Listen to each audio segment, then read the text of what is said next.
Saudações, pessoal! Vamos para mais um vídeo agora falando sobre alguns exemplos de aventuras que eu fiz utilizando esse roteiro que eu comentei no último vídeo. Então eu escolhi 8 temas aqui comuns de aventuras de RPG para mostrar como funcionou. Então vou falar brevemente sobre cada uma delas, sobre como eu acabei desenvolvendo e explicar como que foi mais detalhes esse meu processo criativo ali no caso. Então praticamente eu acabei usando os baralhos que eu citei nos outros vídeos, que tem uma playlist específica para isso, mas eu fiz uso também daqueles aplicativos gerador de nomes, que geralmente é a parte que a gente apanha mais assim para criar um nome interessante para algum personagem. Às vezes sai coisa boa, às vezes sai coisa meio não muito proveitosa. Enfim, começando aqui com um tema comum, então, o de horror na era mecanizada, eu fiz essa primeira aventura aqui, então, com nível tecnológico 6, então, para uma história que se passa, né, por volta de 1880, onde calculadoras elétricas, telefone e rádio existem, sendo a tecnologia mais avançada. A gente tem alguns componentes então de fantástico, como o antecedente arcano de magia e milagre, mas que é restrito apenas para wildcards, né? Cartas selvagens, NPCs apenas. Então personagens jogadores não teriam acesso a isso, já que seria uma coisa ainda muito obscura e perigosa para lidar. O marcador de caos é o padrão 17, então com aquele mesmo nível de 15% de chance de cada cena ter algum elemento novo na história. Seguindo então, eu utilizei os baralhos e acabei determinando que o nosso personagem seria um faquir humilde e os descritores dele seria o verbo impedir, o substantivo devoção e a oposição ao elemento de conflito, um diplomata. Então eu tentei justamente me basear nessa questão do kit que foi determinado, junto com a personalidade dele, e montar uma história utilizando esses 3 elementos numa frase só. Então eu acabei gerando aqui que o Inigo Ragnes, que ele já foi um membro da alta sociedade, mas abriu mão de tudo após uma frustração com um grupo secreto, e agora ele viu que membros desse grupo procuram outro para a vaga dele.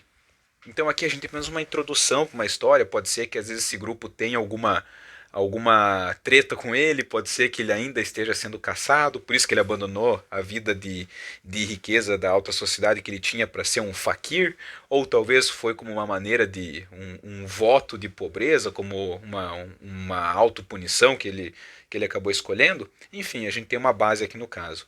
E a aventura segue aqui então com o tema real ou fantasia, que vai acontecer numa embaixada e vai ter uma oposição de uma gangue. Então aqui acaba coincidindo legal, já que tem esse elemento diplomata no histórico do personagem e a aventura se passa numa embaixada. Como eu já tinha pensado que esse grupo antigo procurava um outro membro, a gente acaba juntando os dois, né? Então a gente vê que o Inigo acredita ter visto seu antigo grupo tentando recrutar um político influente. Talvez seja esse diplomata em questão, talvez seja algum outro conhecido do Inigo, no caso. Então a gente tem pelo menos uma narrativa aqui para começar.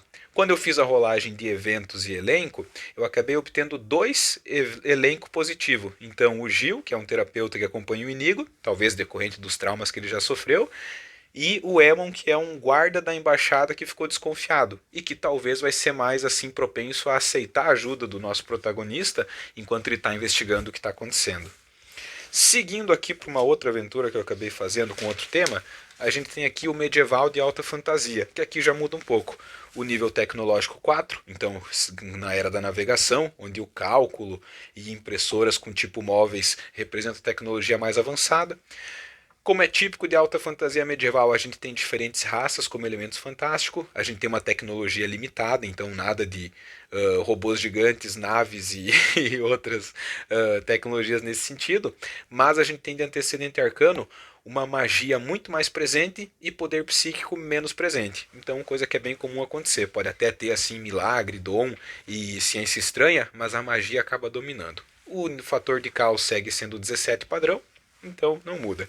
O nosso protagonista é um geomante imoral, olha só, e o verbo ficou aprender, o substantivo negociação e a oposição um artefato ali no caso. Então eu pensei que o Veranis Auri, ele é um mago da terra que foi expulso da sua ordem por vender segredos proibidos, afinal ele é imoral, e porque ele busca a fórmula para construir um artefato lendário capaz de transformar terra em ouro. Ou seja, temos aqui então que ele quer aprender sobre um tal artefato e que a negociação foi justamente ele sendo expulso da ordem porque ele tentou fazer algo muito além do que cabia a ele. Então, seguindo a aventura, o tema ficou de assimilação e o local numa clareira, com a oposição ou elemento, assim, digamos, de conflito, um grupo de ladrões, que aqui cabe bem como oposição. Basicamente, como tem esse contexto do item mágico, aqui eu pensei em fazer uma rolagem adicional para determinar qual seria esse item mágico. Numa primeira rolagem eu acabei obtendo restos mortais, só que daí eu rolei de novo para tentar fazer alguma associação, porque eu não queria tipo digamos o corpo todo. Então eu acabei tirando que o livro seria um item mágico.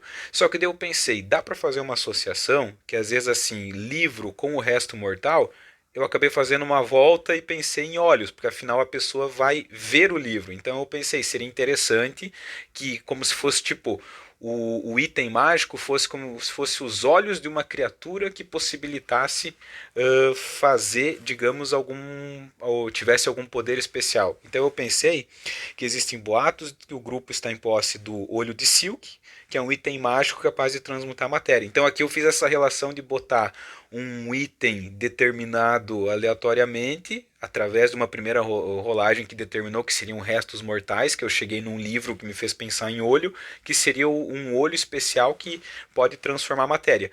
Não necessariamente em ouro, como é o objetivo do personagem, mas aqui já tem pelo menos uma coisa para ele investigar, já que ele está em busca desse artefato. Quando eu rolei os eventos e o elenco, praticamente então nenhum NPC digno de nota no primeiro momento, e nos eventos a gente tem essa questão aqui da Ordem da Terra, viu como uma oportunidade de redenção e pode até servir como um patrono para essa busca. Pensando assim, se já como foi um evento positivo, se ele brigou com a antiga ordem dele, mas a intenção é que seja um evento positivo, dá para fazer que houve esse primeiro momento de paz, como se fosse uma troca de favores. A ordem não manda nenhum dos importantes deles para não ter risco, enquanto mandam ele como uma tentativa de redenção para ver se é aceito de volta. Pode ser que ele aceita, pode ser que ele seja imoral o suficiente para simplesmente enganar o grupo de novo, então isso cabe ao jogador decidir. Seguindo, a gente vai para outra história que eu acabei fazendo aqui, para uma campanha de mecha, de robô gigante no caso. Então a gente vai para um nível tecnológico maior, um nível 10, só lembrando né, que hoje em dia se a gente fosse fazer uma média a gente estaria no nível 8, 8,5, mas não chegaria no 9. Então o nível 10 a gente já está meio que pensando no futuro. Então a era da robótica, acima dos anos 2070, será que daqui a daqui a poucos anos, então 40 anos no futuro, a gente vai ter robô gigante, será? Enfim, aqui a gente tem mechas, a gente tem nanotecnologia, a gente tem uma situação já de tecnologia bem mais avançada. Então o elemento fantástico é justamente isso, a tecnologia é bem avançada, e de antecedente arcano, apenas ciência estranha, ou seja, não existe magia, não existe poder da mente, não existe dom e milagre, então a única fonte de poder para ser utilizada é justamente a ciência estranha. Ou seja, eventualmente o personagem pode ter um cibernético que justifique aquela bola de fogo que ele pode soltar, mas não que seja através de magia. E o caos 17 também padrão. Então o nosso protagonista tem o kit monstro, personalidade ostentador, e a gente tem aqui no caso o verbo encontrar, aceitação e a oposição o espião. Então aqui eu pensei que assim, ó, esse kit monstro, eu poderia fazer um personagem monstruoso também, mas como eu pensei aqui dessa personalidade de ostentar, eu pensei em um personagem então orgulhoso e nesse sentido que ele está tentando encontrar aceitação. Então ele é orgulhoso do que ele é, mas apesar que os outros não toleram muito bem. Então, envolvendo essa questão de robô gigante, eu pensei em fazer uma personagem mulher, no caso aqui a Valine Saldar, que pilota mechas desde a infância, mas nunca conseguiu entrar na academia espacial porque apenas homens são aceitos. Até hoje ela tenta provar o seu valor. Então eu pensei assim, um personagem que tem a habilidade, mas por um fator externo nesse contexto, ela quer entrar, quer ser a primeira mulher a fazer parte daquele grupo. Então eu pensei algo nessa história, para ter esse passado dela. A aventura, então, acaba sendo o tema frágil e vital, que vai acontecer numa fundição, e a oposição é um poder superior.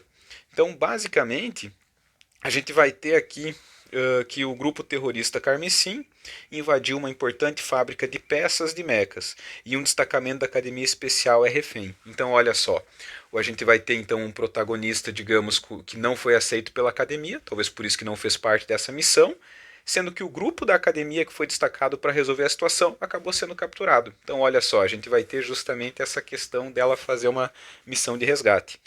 A gente tem aqui então de eventos e elenco, que quando eu rolei aqui nos eventos a gente teve um negativo, que aqui eu acabei determinando então que a fábrica tem equipamentos que podem ser danificados, que vale a regra do espectador inocente. Então eu pensei assim, um fator que dificulta. Pode até ter briga e tiroteio dentro da fábrica, já que vai ter os robôs gigantes, a gente quer esse elemento da campanha. Só que, pela regra do espectador inocente, se você errar muito feio um disparo, você pode atingir alguma coisa importante, desde algum espectador, de algum refém, ou às vezes até destruir o material dentro da fábrica, o que pode gerar prejuízo. Então isso aqui é um elemento importante que dá para considerar. No elenco, eu tirei um negativo, que então foi o Kimi Danzi, que é o líder do grupo, que ele tem um mecha focado em distância, então eu acabei fazendo uma determinação como se fosse um personagem que saiu um arqueiro, então eu imagino, por exemplo, um mecha com muito poder de fogo, né, para ataque à distância.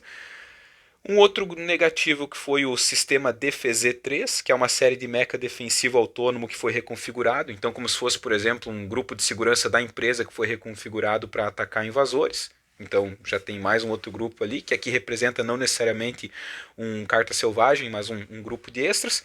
E por último, um benigno, que foi o Emil Jungou, que é um membro da Academia Espacial. Talvez um que com um refém conseguiu escapar, talvez um que conseguiu, digamos, não ser capturado e vai ajudar a protagonista. Então aqui a gente tem já uma aventura pronta também. Basicamente será isso para a primeira parte.